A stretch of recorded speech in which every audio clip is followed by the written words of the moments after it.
আপনারা জানেন যে উত্তর দিনাজপুর জেলা কংগ্রেসের একসময় শক্ত ঘাঁটি নাম পরিচয় মুখ, 9টি বিধানসভা আসন, সেখানে ভিক্টর নামে পরিচিত মুখ হিসেবে দেখা যাচ্ছে। তো একেবারে ভিক্টরের আসনটা জেতার সম্ভাবনা 100%। এছাড়াও হেমতাবাদ, কালীগঞ্জ আমরা দেখতে পাচ্ছি, এছাড়াও দেখতে পাচ্ছি সরাসরি হেমতাবাদের এবং রায়গঞ্জ, বেশ কয়েকটি চোপড়ার মতো বিধানসভাতেও কংগ্রেস কিছুটা বাজিমাত করতে পারে। তবে যথেষ্ট পরিমাণে কংগ্রেস যে সমীক্ষায় বা সমীকরণ উঠে আসছে, তারা 4টি আসন জিততে চলেছে, 4 থেকে 5টি আসন, অর্থাৎ মিনিমাম কনফার্ম 5টি আসন জয়যুক্ত হচ্ছেন অর্থাৎ কংগ্রেস প্রার্থীরা।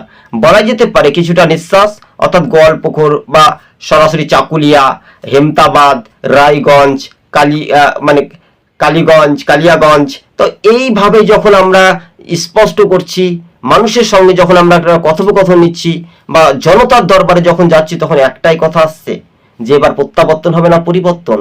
বাংলার মুখ্যমন্ত্রী সরকার গঠন করতে আর ব্যর্থতা হবে, সমর্থন না হলে সরকার গঠন করা মুশকিল হতে পারে। এবার বড় খেলা, তাই না? তাই উত্তর দিনাজপুর জেলা জুড়েই তৃণমূলের অহংকারের পতন নিশ্চিতভাবে ঘটে যাচ্ছে। সবুজ বঙ্গ নিউজ চ্যানেলটি ভালো লাগলে শেয়ার করে পাশে থাকবেন। আজকে